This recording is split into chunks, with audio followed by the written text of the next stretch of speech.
नमस्कार, आपका बहुत बहुत स्वागत। मैं राजेश बाग जुड़ रहा हूँ करनाल के रामलीला ग्राउंड से, जहाँ पर जैन समाज की ओर से श्री मजेंद्र पार्श्वनाथ जी का महापंच कल्याणक प्रतिष्ठा महोत्सव जो है वो चल रहा है। कल आपने देखा कि 15 तारीख को जो है महाराज जी का प्रवेश हुआ और ये पूरी तस्वीरें दिखाएंगे। अभी इसी समय में करनाल विधायक जगमोहन आनंद जी और भाजपा नेता निशांत सानू जी भी यहाँ पर पहुँचेंगे। आपको पूरी वीडियो दिखाऊंगा। आज जो है विशेष तौर पर माँ की गोद जो है वो भरी जाएगी और ये देख सकते हैं यहाँ पर बड़ा ही भव्य आयोजन जो है वो किया हुआ है यहाँ पर।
सभी को झुका रहे, सभी को झुका रहे। दोने नाने नाने हो, दोने नाने नाने हो, दोने न सभी का रहे, कटीले ने कटार में। सभी का रहे, कटीले ने कटार में। मंजू एक बार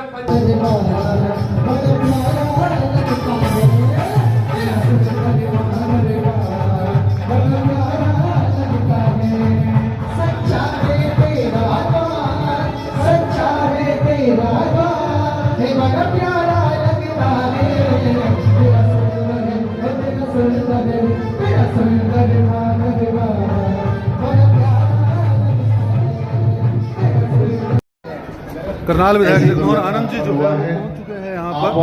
आप देख सकते हैं सीधी तस्वीरें कल्याण कार्यक्रम के अंदर नाटिका के लिए अतिथि के तौर पर जब शिरकत करने पहुंचे हैं अभिषेक के बबू भवन आएंगे यहाँ तो चक्र जी की नाटिका होगी ठीक 3 बजे। हमारे नगर के ताज आशीर्वाद लेते हुए नजर आ रहे हैं। आइए सभी अपने स्थान में लीजिएगा। बेटियों आप भी बैठ जाओ। श्री कुमारी देवियों हमारे बीच हमारे क्षेत्र के यशस्वी विधायक जी का आगमन हुआ है। काफी समय से पूज्य ईश्वर के दर्शनों के अभिलाषी थे आप। स्वागत करते हुए नजर आ रहे हैं वीरेश जैन जी। जय हो। तेरी साधना साधना साधना से हमें ज्ञान हो गया और एक मोमेंटो देते हुए उनका भव्य स्वागत विधायक जगमोहन आनंद जी का करते हुए नजर आ रहे हैं।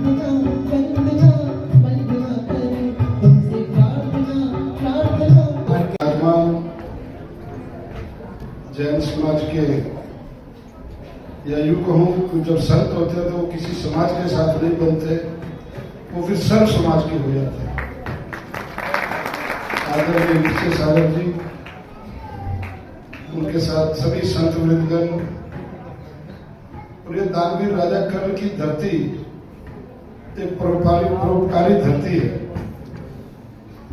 मुझे महाराज श्री यहाँ पर धरती ऐसे ऐसे संत महापुरुषों की कर्मस्थली रही है। बचपन से जब से हमने आयु संभाली है तब से देखते आ रहे हैं हमारे पूर्वजों ने कि इस धरती से बहुत से संत वृंद निकले हैं जिन्होंने पूरे राष्ट्र को एक दशा और दिशा दिखाई है। आपके यहाँ पर चरण पड़े हैं। इस नगर का सेवक होने के नाते मैं आपका हार्दिक अभिनंदन स्वागत करता हूं और करनाल के समस्त हमारी मातृशक्ति यहाँ जैन समाज की बैठी हुई है। मेरे आदरणीय बुजुर्ग, मेरे हम उम्र साथी यहाँ बैठे हुए हैं। उनके साथ साथ ये हमारा सौभाग्य कि हमें आपके दर्शन करने का सौभाग्य प्राप्त है। निरंतर जैन समाज को पिछले कई वर्षों से पुस्तकों के माध्यम से, उनके समागमों में जाने से समझ रहा हूं, देख रहा हूं। लेकिन ये इतिहास जैन धर्म का, जितनी कठिन तपस्या उसकी कठिन तपस्या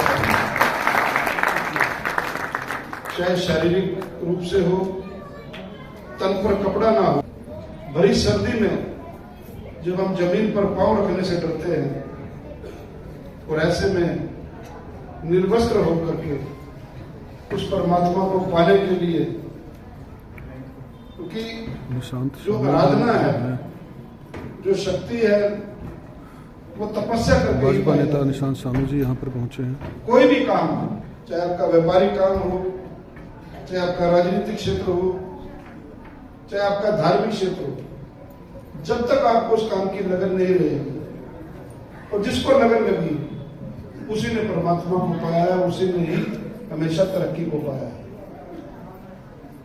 तो आज मेरा सौभाग्य है कि इस दानवीर राजा कर्ण की धरती पर आपके चरण पड़े हैं और जिस स्थान पर निशांत हम सानू बैठे जी यहाँ हैं, पर पहुंचे हैं, वरिष्ठ भाजपा नेता है। ये भी लगभग 100 वर्ष पुराना स्थान रामलीला मंचन, और जिस मंच पर आपका आसन लगा है, इस मंच से हमारी तीसरी पीढ़ी रामलीला का एक चरित्रार्थ जो मंचन रामलीला के समय में होती आई, वो देखती आई है। तो ये और सौभाग्य की बात है, मंच और पवित्र हो गया जब आप जैसे संतों का यहाँ पर चल रहे हैं। मैं आपकी ओर से, आदरणीय मुख्यमंत्री जी श्री नायब सिंह सैनी जी की ओर से, करनाल के सांसद और वर्तमान में केंद्रीय मंत्री श्री मनोहर लाल जी की ओर से पुनः आपका स्वागत, अभिनंदन करता हूं और आपसे हक से ये आशीर्वाद भी मांगता हूं कि सर्व समाज पर, हमारे करनाल पर, हमारे जिले पर, हमारे प्रदेश पर, हमारे राष्ट्र पर और हम पूरे विश्व में आपका आशीर्वाद, जब हम वसुधैव कुटुंब की बात करते हैं, सारा विश्व हमारा परिवार है। हमारे परिवारों में सुख शांति बनी रहे, हम अपने बड़ों की इज्जत निरंतर करते रहे, घर पे माता पिता उनको भगवान रूप में मानते रहे, और आपकी शिक्षा दीक्षा हमारे को उस प्रगाढ़ रूप में अमल करने में एक सहायक सिद्ध हो। इन्हीं शब्दों के साथ उन्हें आपके चरणों में बहुत बहुत वंदन प्रणाम। अभिनंदन करती है, स्वागत करती है श्री निशान सानू। निशान सानू जी का जो है स्वागत करते हुए यहाँ पर मीटिंग और एक विशेष मोमेंटो देते हुए नजर आ रहे हैं। उनके दर्शन पर ऐसी जिसकी इच्छा है वह हमारे आज के विधायक हैं, ये हमारे लिए भी बहुत बड़े गर्व की बात है, बहुत बड़े गर्व की बात है। कर रहे हैं हम सभी कि हर किसी को धर्म सभा में आना भाता नहीं है और हर किसी को धर्म सुहाता नहीं है। यूं तो नेता और संत को सुनते हैं सभी लोग, पर नेता का सच से और संत का झूठ से नाता नहीं है। समय अंगारा श्री सावजी महाराज जी की कृपा से आप और हम सभी लोग यहाँ पर एकत्रित हो सके हैं और यह जो महामहोत्सव पंचकल्याण का आयोजित हुआ है, इन्हीं का कृपा प्रसाद है। आज पंचकल्याण प्रतिष्ठा महोत्सव का द्वितीय दिवस गर्व कल्याण का उत्तरायण। देखिए, मैंने कल भी आपको कुछ सूचनात्मक ही चीजें बताई थी। आज भी मैं गुरु जी के समक्ष बैठकर प्रवचन तो नहीं दे सकता, लेकिन कुछ विशेष बातें बताना चाहूंगा। आप लोग पंचकल्याण तो काफी देख रखे हो और बहुत से लोग यहाँ पे ऐसे भी उपस्थित हैं जिन्होंने कई हम लोगों को ज्ञात ही नहीं हो पाती, क्योंकि समय का अभाव होता है। मात्र 6 दिन ही मिलते हैं और कार्य होते हैं 26 दिन के, तो जो हमारी मूलभूत आवश्यक बातें होती हैं वो चूक जाते हैं। मैं आपको बताना चाहूंगा कि यह जो गर्भ कल्याण की बात आती है, आप देखिए गर्भस्थ शिशु का पुण्य, गर्भस्थ शिशु का इतना महात्म होता है तीर्थंकर प्रभु का कि जब वो गर्भ में आते हैं तो गर्भ में आने से पूर्व ही, मतलब कि अभी तक कोई आया नहीं है, उसके पूर्व भी 6 महीने पहले गर्भ में आने से 6 माह पहले ही इंद्र निर्देश करता है किन्हें, देवताओं को, कि जाइए कुबेर आदि और जहां पर अभी जैसे पार्श्वनाथ भगवान का पंचकल्याण चल रहा है, तो बनारस नगरी की रचना कीजिए, पुनः रचना कीजिए। और इंद्र निर्देश करता है, गुरुदेव चंपू में लिखा है कि हम कहाँ उस नगरी का वर्णन कर सकते हैं जिसका निर्देशक इंद्र है साक्षात और बनाने वाले स्वर्गवासी देव हैं। अब देखिए अरहत दास कवि ने कितनी महत्वपूर्ण बात कही है कि जहां इंद्र ही नगरी की रचना कर रहा है, वहां का वर्णन हम कैसे कर सकते हैं। 6 माह पूर्वी, और 6 माह पूर्वी वहां पे जो लोग रहते हैं उनके अंदर इतनी पवित्र 3 प्रकार की भावनाएं उत्पन्न हो जाती हैं। एक तो जितने भी पुरुष रहते हैं वो सारे सत्पुरुष रूप में परिवर्तित होने लग जाते हैं, उनकी भावनाएं इतनी निर्मल हो जाने लगती हैं। तीर्थंकर के जन्म लेने से पूर्व ही उनके अंदर न्याय प्रियता का एक गुण जागृत हो जाता है और सभी धर्मात्मा हो जाते हैं।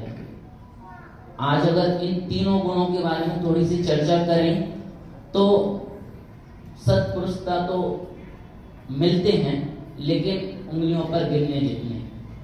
अगर हम पूछे कि भाई सब लोग एक साथ कैसे काम करते हैं, तो दो चीजों में ही काम करते हैं। एक, गिरते हुए को गिराने में एकता मिल जाएगी। अगर कोई गिर रहा है ना तो उसको गिराने में एकता मिल जाएगी, और वीरेश जी दूसरी अगर एकता मिलेगी तो पता किससे मिलेगी? मुर्दे को उठाने में मिलेगी।